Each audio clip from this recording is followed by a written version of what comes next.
Bonjour à toutes et à tous.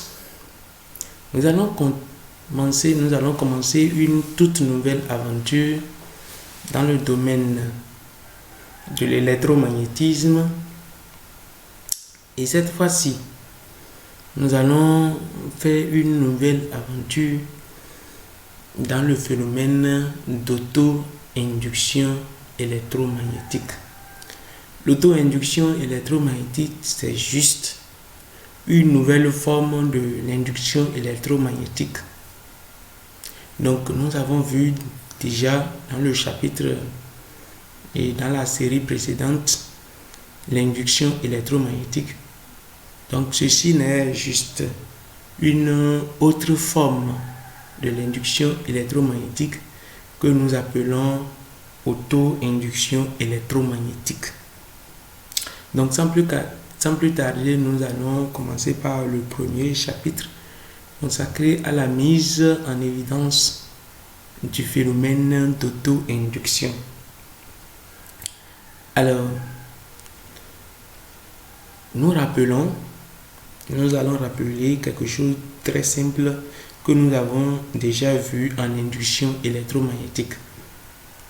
En induction électromagnétique, nous avons conclu de manière générale que nous avons un inducteur qui est une source de champ magnétique permanent, ou bien ça peut être aussi une source de champ magnétique créée par un électroaimant, d'accord, qui agit directement ou indirectement sur un induit qui peut être une bobine plate, un solénoïde ou soit une spie très simple orientée. Sous l'action de l'inducteur sur l'induit, nous avons naissance d'un courant induit, d'accord, dans l'induit. Donc, en induction électromagnétique, nous avons l'action d'un champ magnétique extérieur sur un circuit fermé. Et nous constatons très bien que l'inducteur est différent de l'induit. Donc, les deux sont deux choses différentes qu'on peut les toucher. On peut dire voilà ici l'induit, ici voilà l'inducteur.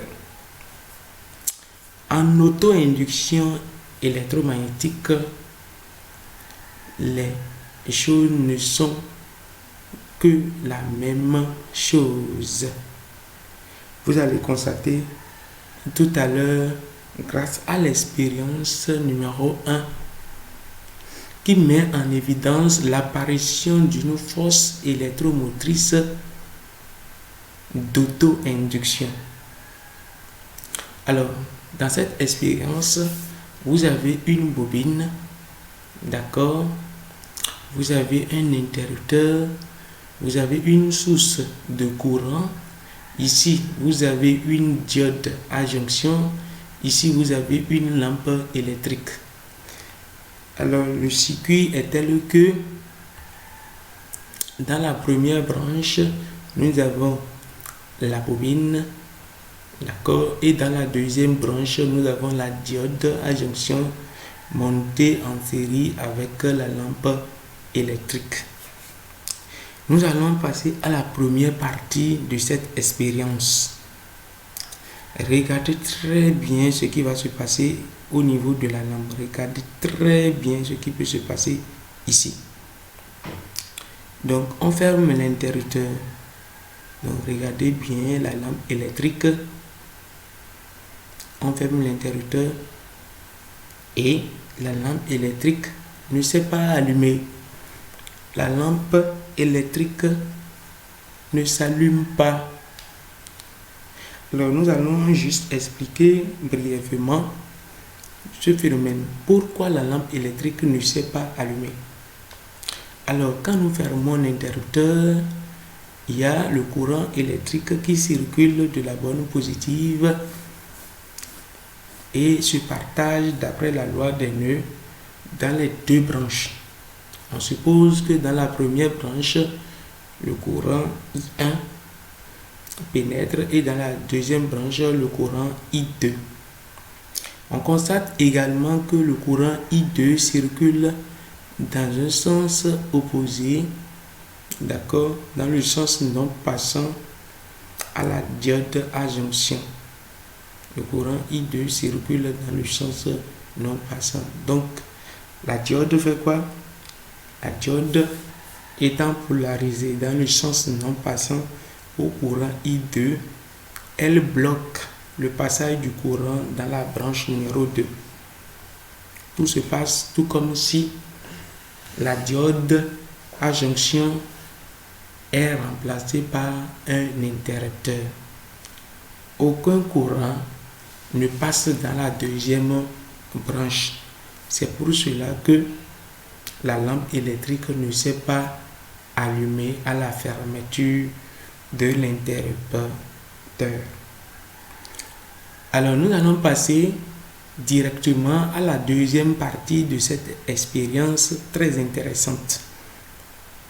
Pour cette fois-ci, on ouvre l'interrupteur. Regardez la lampe électrique. Alors, qu'est-ce que vous constatez? La lampe électrique, d'accord, s'est illuminée pendant un bref instant. Si vous n'avez pas vu, revenez en arrière de la vidéo pour pouvoir mieux observer cet allumage de la lampe électrique pendant un bref instant. Nous allons proposer une explication à ce phénomène. Quand le circuit est ouvert, si la lampe électrique s'est allumée, alors d'office, cela voudra dire que il y a circulation d'un courant, même si le courant est bref, dans le sens passant de la diode. Donc il y a un courant naissant, d'accord, que nous allons appeler le courant d'auto-induction dans cette branche qui est responsable à l'allumage bref de la lampe électrique. Alors, nous allons expliquer un peu ce phénomène. À l'ouverture de l'interrupteur, le générateur est hors du circuit d'alimentation de la lampe électrique. Nous allons constater ça. Dans ce circuit, il n'y a pas de générateur. Le générateur n'est pas dans ce circuit qui alimente la lampe électrique. Et c'est vrai. Alors, si le générateur n'est plus dans ce circuit d'allumage de la lampe électrique, mais quelle est la source qui est à la base de l'allumage de cette lampe électrique? Nous allons réfléchir un peu. Est-ce que c'est la diode à jonction?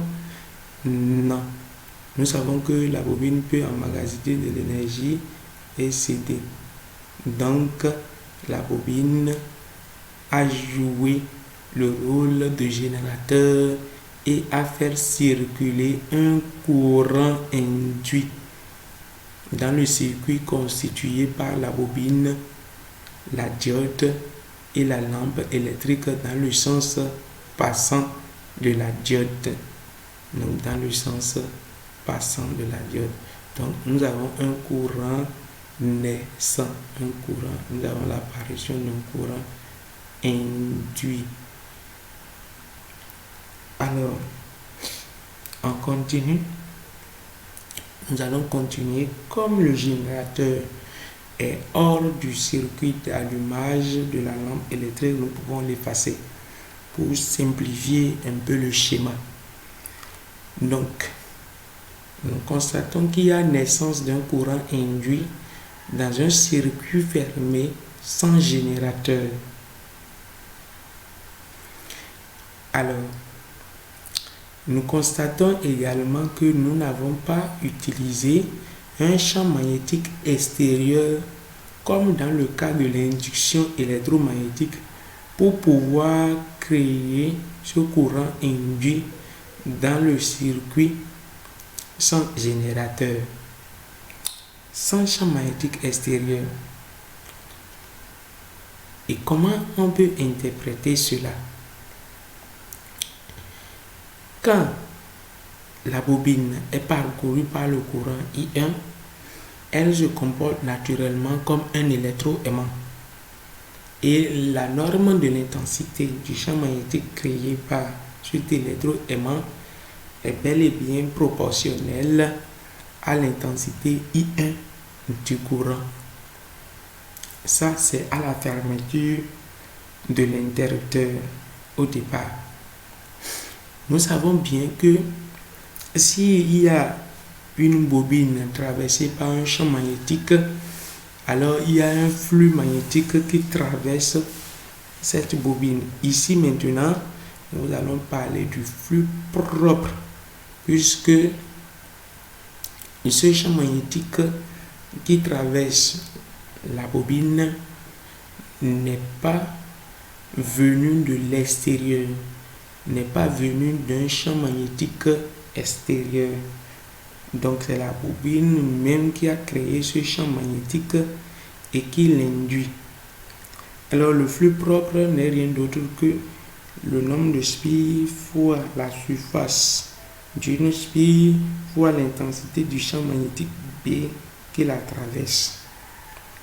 On remplace l'expression du champ magnétique dans l'expression du flux propre et nous constatons à nouveau que le flux propre est aussi proportionnel. Le flux propre est proportionnel à l'intensité I du courant, puisque grand N est une constante, grand S est une constante et K aussi est une constante. Donc nous pouvons écrire de manière très simple que le flux propre est proportionnel à l'intensité I1 du courant qui traverse la bobine dans la première branche. Alors, ça, nous le savons déjà. Quand l'interrupteur est fermé, le courant d'intensité U1 traverse la bobine et crée un flux magnétique qui est proportionnel à l'intensité du courant qui la traverse. Maintenant, on ouvre l'interrupteur. Quand on ouvre l'interrupteur, nous sommes en train d'annuler le courant I1 dans la bobine. Le courant I1 s'annule rapidement. C'est-à-dire, si le courant I1 s'annule, ça veut dire que le flux magnétique, le flux propre, passe de sa valeur K fois I1 et s'annule aussi. Donc le flux propre devient 0 quand on ouvre l'interrupteur. Alors, tenez-vous tranquille, le flux propre passe de sa valeur maximale grand K fois I1 à flux égal à 0. Une variation ici, une diminution, c'est-à-dire une annulation brusque du flux magnétique et une variation du flux magnétique dans la bobine. Et si le flux magnétique varie, c'est normal que nous ayons la naissance d'un courant induit. Que dirais-je? Un courant auto-induit, parce que le flux dans la bobine n'est pas responsable, n'est pas créé par un champ magnétique extérieur. Le flux est créé par la bobine elle-même. D'accord? C'est pour cela qu'on parle du courant d'auto-induction. Donc, il y a un courant d'auto-induction qui circule dans ce circuit pour s'opposer à l'annulation du courant I1.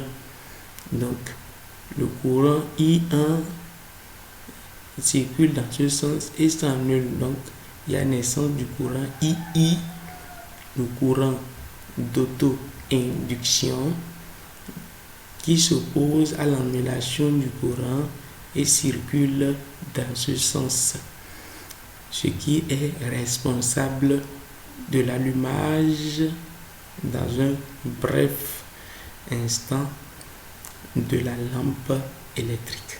D'autres vont vous parler de la décharge de la bobine dans